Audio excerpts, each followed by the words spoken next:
Assalamualaikum warahmatullahi wabarakatuh.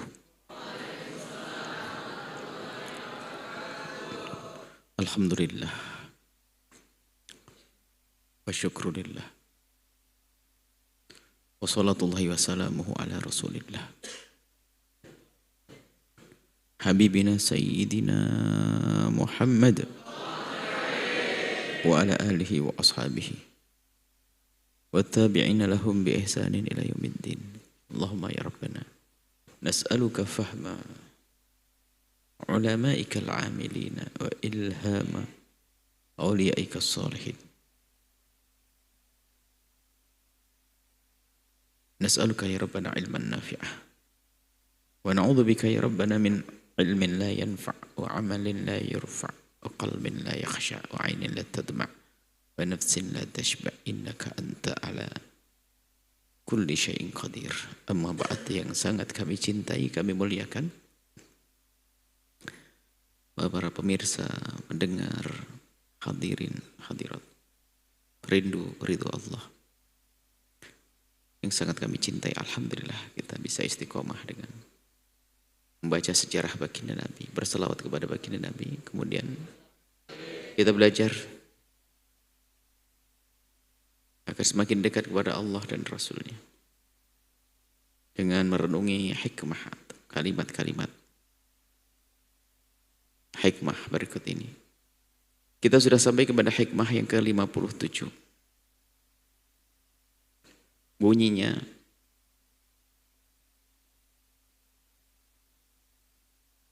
mengutamakan Allah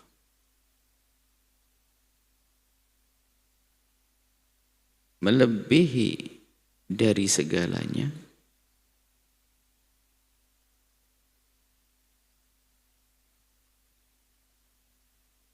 adalah ketika kita bisa memberi kebaikan kepada hamba-hambanya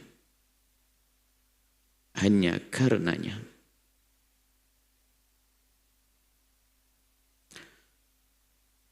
Sering sekali kita mendengar kalimat kita mendahulukan Allah. Kita nomor satukan Allah. Kita utamakan Allah. Akan tapi apa yang dimaksud dengan kalimat tersebut? Kalimat mendahulukan Allah, kalimat mengutamakan Allah. Mungkin ada orang yang menduga mengutamakan Allah adalah orang beribadah saja. Lalu dia teledor urusan dengan sesama manusia. Tidak bisa diterima. Bahkan itu adalah termasuk salah satu dari orang yang tertipu adalah dia bisa baik dengan Allah. Kalau ditanya tentang sholatnya, dia adalah rajin sholat. Ditanya tentang membaca Al-Quran, maka dia adalah orang yang rutin khatamnya seminggu sekali mungkin.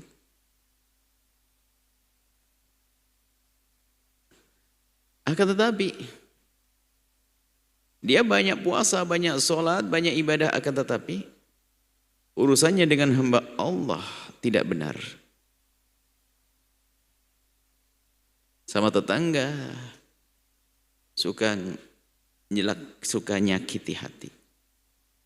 Bahkan kadang bukan kepada tetangga, kepada orang di rumah. Kalau bicara ibadah, tapi dengan istrinya ngomong kasar. Sama orang lain bisa lemah lembut. Hebat. Penuh dengan tata krama. Tapi kalau sudah berbicara dengan istrinya langsung volumenya naik.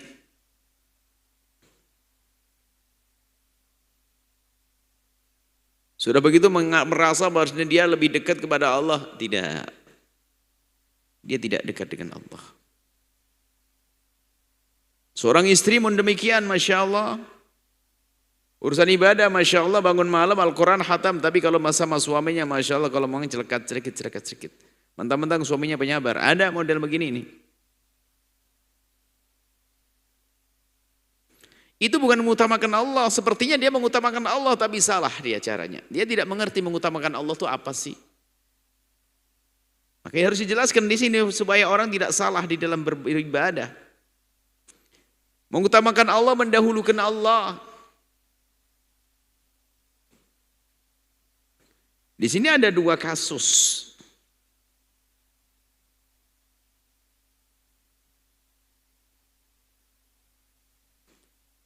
Ada dua hal.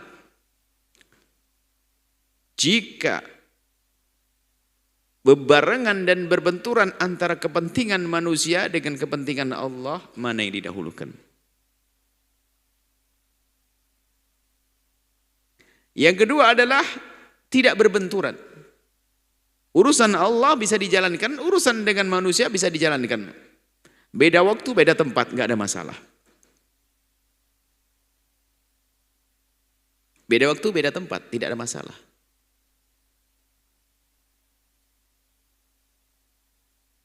Misalnya apa? Sholat 5 waktu, sholat terbatas waktunya.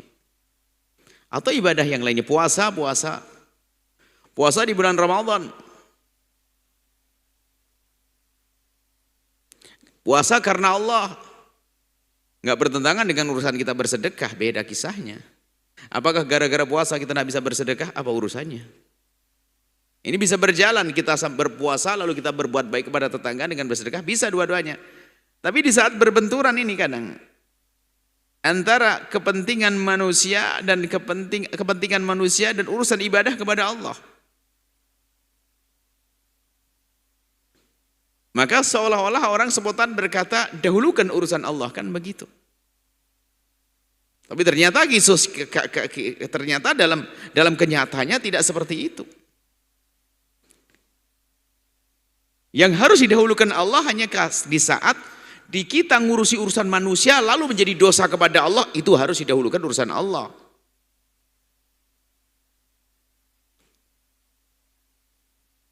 Tapi kalau kita tidak dianggap melakukan kesalahan kepada Allah, ternyata enggak harus didahulukan urusan Allah.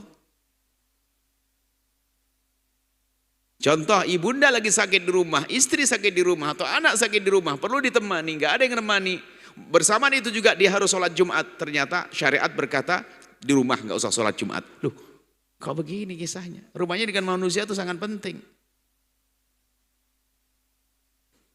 Jangan tertipu dengan ibadah kita lalu kita menjadi tidak baik dengan istri, tidak baik dengan suami, tidak baik dengan tetangga, tidak baik dengan kawan, tertipu dengan ibadah. Dengan orang bisa lemah lembut, lihat, mungkin dia seorang bos, kalau sudah dengan bawahannya bisa tebar senyum dia. Tapi kalau sudah ketemu istrinya keluar cakarnya itu. Na'udzubillah, na'udzubillah. Yuk kita belajar. Istri pun juga demikian, kalau Masya Allah bertemu dengan kawannya lagi arisan, candaria, ketawa, bebas. Tapi kalau sudah ketemu suaminya nggak ada senyumnya, yang ada adalah taring keluar. Nah, karena tidak memahami mengutamakan Allah itu ya begitu modelnya. Kayaknya ibadah, tapi ternyata maksiat. Ibadah kelihatannya, tapi ternyata maksiat, subhanallah. Indah syariat Nabi. Maka mengutamakan Allah melebihi dari manusia, dari segalanya itu adalah ketika kita bisa berbuat baik kepada hamba-hamba Allah karenanya.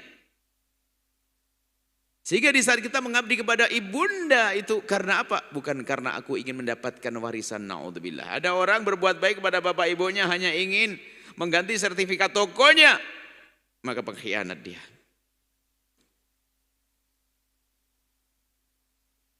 Berbuat baik kepada manusia hanya karena Allah, itu mengutamakan Allah. Jangan dianggap mengutamakan Allah dalam bentuk sujud, soal sujud rukuk saja, bukan. Ini harus kita pahami dalam hidup ini. Urusan dengan Allah sangat sedikit, ibadah kita dengan Allah sangat sedikit. Lihat, kalau kita bicara sholat hanya 5 waktu. 5 waktu pun setiap satu waktu bebas, paling lama 5 menit deh. Jadi kewajiban kita sholat cuma 5 menit kali 5. 25 menit, setengah jam dari 24 jam. Soalnya ada tambahannya, zikir dan sebagainya. Puasa pun ternyata lihat hanya 30 hari dalam 1 tahun. Selebihnya apa? Ayo. Selebihnya adalah urusan dengan manusia. Maka menjadikan urusannya dengan manusia karena Allah, itu namanya mengutamakan Allah. Mengutamakan Allah.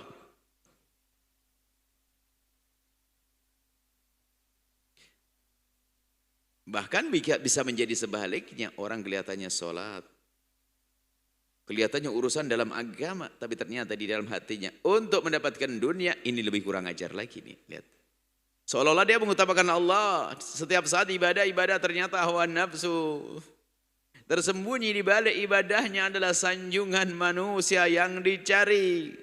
Dia puasa, mempertahankan puasa Senin Kemisnya, rupanya hanya pengen gelar pejago, gelar ahli puasa Senin Kemis yang selama ini sudah disandang selama 20 tahun, nggak pengen jebol dia. Jadi dia mempertahankan puasa Senin Kemisnya hanya karena di kampungnya dia sudah masyhur dengan puasa Senin Kemisnya. Loh, itu hawa nafsu rupanya. Seperti ibadah kepada Allah ternyata hanya mempertahankan sanjungan manusia. Mana mungkin orang seperti itu dianggap sebagai orang yang mendahulukan Allah? Tidak dia, bahkan urusan Allah pun dijual dia dengan urusan manusia. Majelis ini bukan majelis untuk mengoreksi orang lain. Majelis di sini adalah majelis bagaimana kita berbenah. Untuk kita sendiri.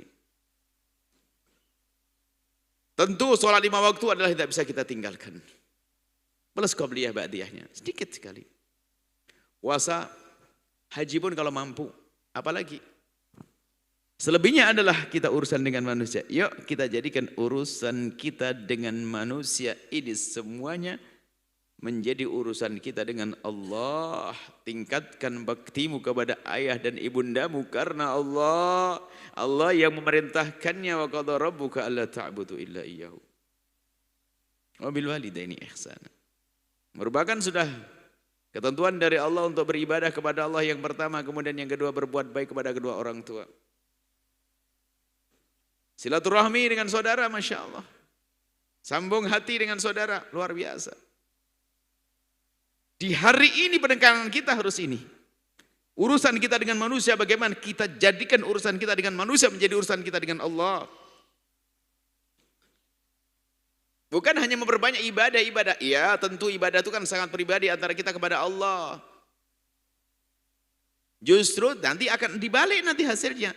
Ketulusanmu di dalam berurusan dengan sesama manusia itu ditandai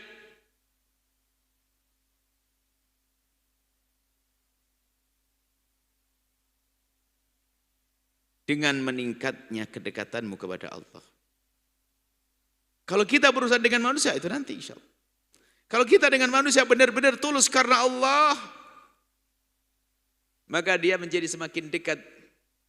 Karena dia dekat dengan sesama manusia, bukan tambah jauh.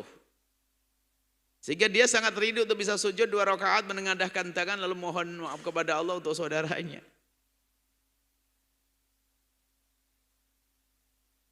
Mari kita koreksi diri kita yang sering tertipu.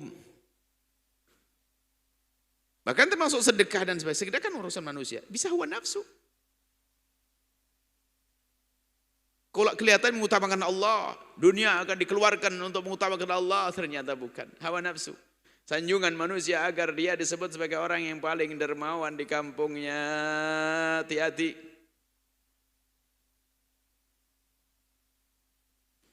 Kita perlu ilmu sadar, bukan ilmu kuping, bukan ilmu telinga, bukan ilmu sadar.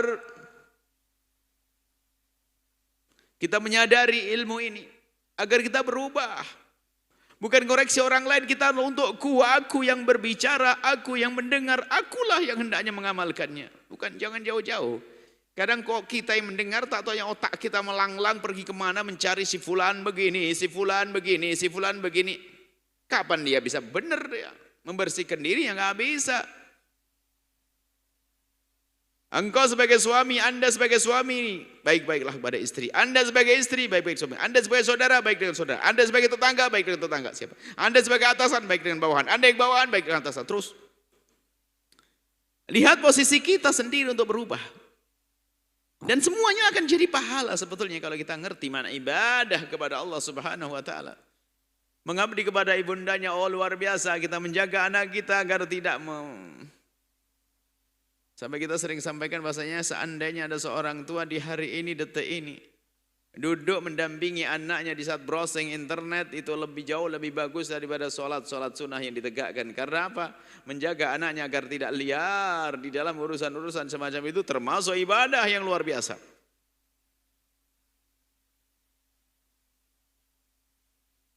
Maka mari kita waspada godaan-godaan syaitan, bisikan-bisikan atau seruan-seruan hawa nafsu kita juga. Jadi mengutamakan Allah adalah ditandai kita berbuat baik lalu kita hubungkan dengan Allah. Berbuat baik dengan sesama manusia. Bukan urusan dengan Allah, urusan dengan Allah mah gampang, sangat pribadi. Tapi ini dengan manusia, karena seolah nggak ada Allahnya di sini, nggak ada urusan dengan Allah.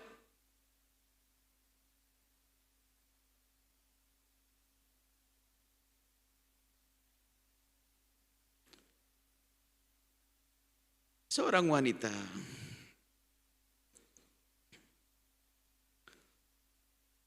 terlihat dia mengutamakan Allah. Yang disebut bikathratis siyami was sholati. Dia banyak ibadah puasa dan sholat. Hanya saja wanita tersebut dia punya kebiasaan tidak baik kalau ngomong sama tetangga seenaknya sehingga menjadi sebab tetangganya sakit hati. Wanita ini disifati di hadapan baginda Nabi dengan ahli sholat, ahli siyam, ahli puasa. Cuma lesannya tidak terjaga, suka nyakiti orang lain. Nabi spontan menjawab orang yang seolah-olah dia mengutamakan Allah dengan ibadahnya. Tapi ternyata gak peduli kepada tetangga. Nabi sebutkan la khaira fiha innaha min ahlin nari. Gak ada kebaikannya bagi wanita tersebut. Sesungguhnya dia adalah ahli neraka.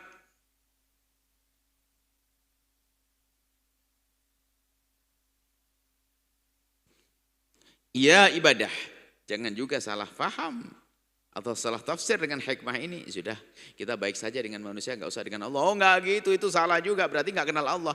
Tandanya kalau kita berbuat karena Allah, kita kenal Allah dong. Mau nggak kenal Allah, gimana kita berbuat karena Allah? Kalau memang kita kenal Allah, seorang hamba kenal Allah, maka urusannya dengan Allah nggak akan ditinggal. Urusan dengan Allah kan nggak banyak. Orang bisa sedekah ratusan juta tapi nggak sholat subuh, tanyakan ratusan juta untuk apa? Dapat pahala. Pahala dari siapa? Dari Allah. Memang sholat subuh nggak ada pahalanya, jauh lebih gede. Tapi kenapa nggak sholat subuh? Karena nggak kenal Allah. Kalau nggak kenal Allah, apakah mungkin sedekahnya tadi ikhlas? Enggak.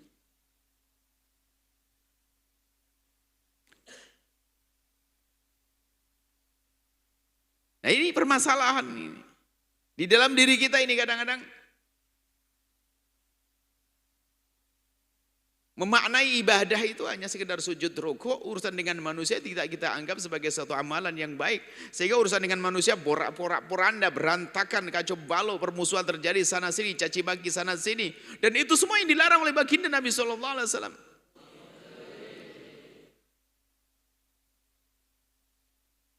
Maka pastikan keluar dari majelis ini kita akan benahi urusan dengan manusia.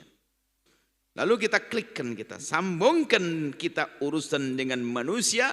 Kita niatkan aku berurusan dengan ibunda ayahandaku karena aku diperintahkan oleh Allah. Maka sepanjang pengabdian kita dengan ibunda dan ayahanda akan dinilai sebagai pahala kaya ibadah. Padahal kita adalah kita mengambilkan air, padahal kita adalah memasakkan nasi, padahal kita melakukan kegiatan dunia. Tapi ternyata nilainya ada pahala. Sama seorang istri yang ternyata di dalam hatinya di saat dia memasak dan seterusnya ingin memuliakan suaminya, maka sesungguhnya di dalam dia bekerja di dapurnya ada nilai pahala di hadapan Allah. Begitu juga orang suami yang bekerja keras, dia urusannya dengan dunia, urusan untung laba dan kerugian, laba, uang. Ternyata nilainya besar di hadapan Allah karena apa? Di hatinya adalah untuk beri nafkah anak istrinya dan ini kewajiban. Maka disanjung oleh Allah seorang laki-laki yang bekerja mencari rezeki, kemudian dia menemukan dirinya dalam keadaan capek, penat dan dengan capek dan penat, lalu dia berbaring, kemudian dia merasakan capeknya tersebut. Disabdakan oleh Nabi, man amsakalan min amali yadihi amsa maghfuran lah. Barang siapa yang bekerja keras seharian kemudian capek, kemudian dia berbaring merasakan capeknya, maka capek itu menjadi penghapus dosa-dosanya Allah. pada urusan dunia.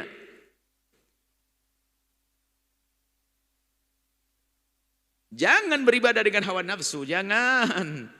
Nggak diterima hawa nafsu.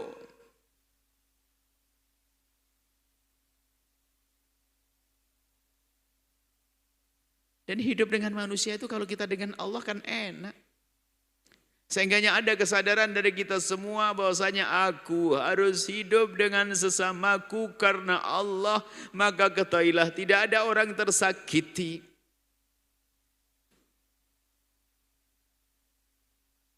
Karena dia tahu bahwasanya 1-2 ribuan orang yang dihadapannya adalah ternyata lahan pahala atau sebab kedekatan kepada Allah. Maka dia akan perhatikan lahannya, akan dia rawat. Sebab dia tahu di saat aku menegur dengan baik salah satu dari umat Nabi Muhammad dapat pahala. Jika aku membantunya 1 orang dapat pahala. Jika 2 lebih gede, 3 lebih gede dan seterusnya.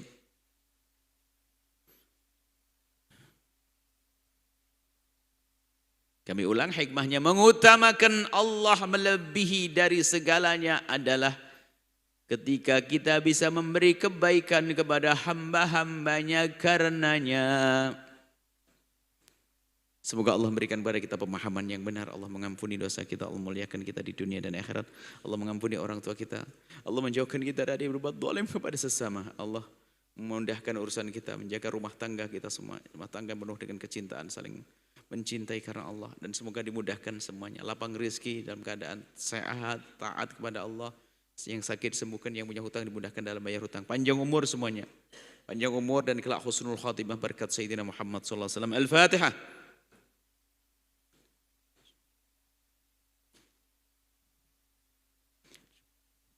Assalamualaikum warahmatullahi wabarakatuh.